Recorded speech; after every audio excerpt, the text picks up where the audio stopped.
With AIIMS Delhi, hackers demanded 200 crore rupees, ऐसा reports में निकल करके आया था। ऐसे ही टाइम्स ऑफ इंडिया की कटिंग देख सकते हैं, इकोनॉमिक्स टाइम्स की, एनडीटीवी की, सब जगह एक बात कही जा रही है, दैट इज रिपोर्ट्स में कहा गया है कि 200 करोड़ रुपए मांगे गए हैं। हालांकि दिल्ली पुलिस के द्वारा अपनी तरफ से यहां पर स्पष्टीकरण के रूप में यह कहा गया है कि हमें नहीं पता है कि किससे 200 करोड़ मांगे गए हैं। यानी दिल्ली पुलिस इस मामले के अंदर अपने आप को साइड कर रही है कि भाई हमको नहीं पता कि 200 करोड़ मांगे भी गए हैं। यानी ये जरूर पता है कि सिस्टम हैक हो गया है। अब आपके दिमाग में सवाल बनेगा कि सब दिल्ली पुलिस मना क्यों कर रही है? अब भाई जब तक कोई सामने वाला व्यक्ति नहीं पता है तो पुलिस इस बात को कैसे स्वीकार कर लेगी कि किसने मांगा है ना? तो अब ये सब चीजें जांचने की हैं, आगे क्या होगा वो हम आपको जरूर बताएंगे, लेकिन घटना कहां से शुरू हुई एक बार के लिए इस पर चर्चा कर लेते हैं। साथियों, 23 नवंबर को हुआ क्या कि सुबह 6:45 पर इमरजेंसी लैब के कंप्यूटर सेंटर के मरीजों की रिपोर्ट नहीं मिलने की शिकायत आने लगी। थोड़ी देर बाद में फिर बिलिंग सेंटर और अन्य जो डिपार्टमेंट्स थे उनसे भी कुछ इस प्रकार की कॉल आने लगी। हमारे द्वारा जो देश में गठित की गई एनआईसी है उसकी टीम ने जांच की तो पता चला कि मेन सर्वर की सारी फाइलें खोली नहीं गई हैं।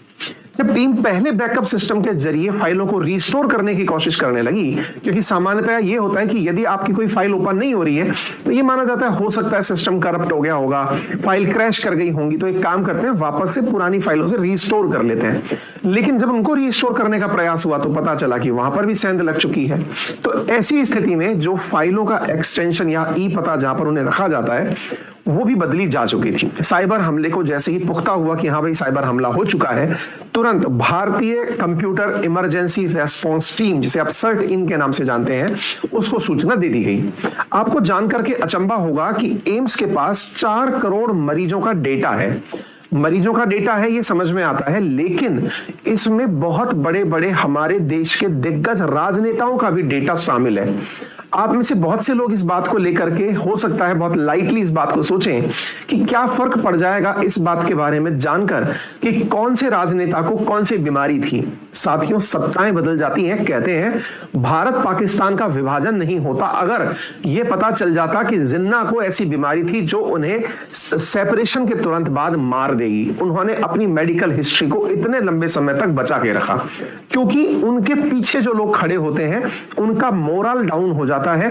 राजनेताओं के पीछे जो लोग खड़े हैं उन्हें जब पता चलता है कि ये हमारा राजनेता लंबे समय तक नहीं रहने वाला है, जिसके पीछे हम संघर्ष कर रहे हैं वो हमारे पीछे नहीं रहने वाला है। अब आप इससे अंदाजा लगा लीजिए, देश के अटल बिहारी वाजपेयी समेत जो दिग्गज राजनेता रहे हैं, पूर्व प्रधानमंत्री, राष्ट्रपति, उपराष्ट्रपति, कांग्रेस नेता सोनिया गांधी जी जैसे बड़े बड़े नेता यहां पर अपना इलाज करा चुके हैं। अब जब आप इलाज कराते हो ना तो कहते हैं डॉक्टर से और टीचर से कभी झूठ नहीं बोलना चाहिए। स्वाभाविक सी बात है कि जब आप डॉक्टर के पास गए हैं तो आप अपनी मेडिकल हिस्ट्री वहां साझा करते हैं, ऐसी चीजें वहां साझा करते हैं जो आपने पब्लिक डोमेन में भी नहीं बताई होती हैं। डॉक्टर आपके सारे राज अपने पास अपनी फाइल में रखता है, आपकी बीमारी की सारी जानकारी अपने पास सुरक्षित रखता है। यह अपने आप में भले ही 200 करोड़ साउंड होता हो, लेकिन उससे भी गंभीर मसला इसलिए है क्योंकि इतने बड़े बड़े राजनेताओं का डेटा अगर लीक हुआ और इस लीक डेटा का कहीं मिसयूज हुआ, किसी को कहीं ना कहीं अन्य प्रकार से ब्लैकमेल करने का प्रयास हुआ, जरा विचार करिए, देश के किसी राजनेता का जो डेटा है अगर वो इस माध्यम से बाहर पब्लिक डोमेन में आ जाता है कि इनको तो एक सी लाइलाज बीमारी है कि ये कुछ दिन के मेहमान हैं, आप यकीन नहीं मानेंगे उसकी वजह से जितना ज्यादा पीछे सेंटिमेंट्स जुड़ा हुआ होता है वो एकदम गड़बड़ा जाता है। ये जो सेंटिमेंट्स की व्यथा है ना, ये राजनीति के अंदर बहुत बड़ा भूचाल ला सकती है। इसलिए ये बहुत सेंसिटिव डेटा है।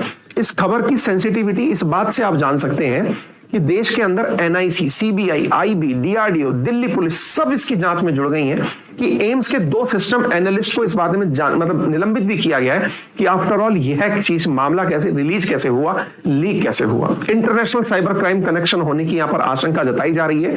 गुरुवार को एफआईआर भी इसके अंदर दर्ज की गई है। देश का सबसे बड़ा सरकारी अस्पताल एम्स, जिसमें 200 करोड़ की डिमांड करने की बात आ रही है, कहा जा रहा है हैकर्स ने अपनी सारी डिटेल्स लौटाने के लिए क्रिप्टो करेंसी में फंड को मांगा है।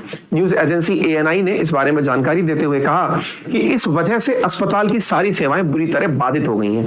अब आप में से कुछ लोगों को यह लग सकता है अरे बाधित कैसे हो सकती हैं, सर्विसेज में ऐसा क्या है जो बाधित होने जैसा होता है। देखिए, जब भी आप कभी बिल कटाने जाते हैं, एम्स जैसा बड़ा अस्पताल है, यहां पर अगर आपको कुछ भी काम कराने जाना, चाहे आप OPD के लिए जाएं, चाहे आप IPD के लिए जाएं, आपको ऑनलाइन अपॉइंटमेंट लेने पड़ते हैं। एम्स में ऐसे ही नंबर नहीं आ जाता है, बहुत लंबे लंबे समय की वेटिंग चलती है। बहुत सारे ऐसे मरीज हैं जो बहुत ही क्रिटिकल स्थिति में हैं, सालों से अपने नंबर का इंतजार कर रहे हैं एक अच्छी चिकित्सा के लिए। जैसे मान लीजिए किसी की किडनी डायलिसिस होना है, किसी का कैंसर ट्रीटमेंट होना है, किसी का ब्लड ट्रांसफ्यूज होना है, इन सब के डेटा फाइल में मेंटेन होते हैं और ये सब लोग लंबे समय से लाइन में लग करके अपना, आपको यकीन होगा इस बारे में, यदि किसी से आपको जानकारी मिले तो जांचिएगा कि लगभग 6-6 महीने की कई डिपार्टमेंट्स ऐसे हैं जहां वेटिंग चल रही है। जैसे नी रिप्लेसमेंट है, आईज का ऑपरेशन है, बहुत सारे ऐसे क्रिटिकल इश्यूज हैं जो कि एम्स में ही लोग कराना चाहते हैं। ऐसी स्थिति में चूंकि वहां बहुत लंबी लाइन है तो वेटिंग का समय आता है 6 महीने बाद का, साल भर बाद का, कि साल भर बाद आपका नंबर आएगा। अब आप विचार करिए, जिस व्यक्ति ने साल भर तक इंतजार किया हो अपने ट्रीटमेंट का, अचानक वो फाइल उड़ जाए, आप किस आधार पर यह कह पाएंगे कि सर मेरा नंबर था आज का या कल का? ये सारी चीजें बैकफायर कर गई। आप विचार करिए, यहां केवल पैसे की बात या डेटा की बात तक ही सीमित रह जाते तो भी शायद समझ में आता। बात यह भी है कि उन मरीजों का क्या होगा जो इतने दिन से बाट जो है बैठे थे कि मेरा नंबर आएगा और जब नंबर आएगा तो मैं ट्रीटमेंट करा पाएगा। अब ये जो चीज है ना साथियों, ये हैकर्स को भी समझनी चाहिए, क्योंकि इन दिनों हैकर्स ने बड़ी मात्रा में हेल्थ केयर सिस्टम को हैक करने का प्रयास किया है। क्यों? क्योंकि जब तक आपके सेंटिमेंट्स और वैल्यूज उसके अंदर कॉम्प्रोमाइज नहीं होंगी, आप तब तक किसी को भी किसी प्रकार का पैसा नहीं देंगे। आपको जानकर आश्चर्य होना चाहिए, इन दिनों बड़ी मात्रा में एजुकेशनल चैनल्स हैक हो रहे हैं। आपने देखा होगा, मेरा खुद का पर्सनल चैनल हैक हो गया था, बहुत सारे चैनल्स हैक होने लग रहे हैं और हैकर्स को सबसे ज्यादा जो थ्रिल मिल रहा है वो सस्ती मनी में, जो कि क्रिप्टो के रूप में आसानी से ट्रांसफर हो सकती है।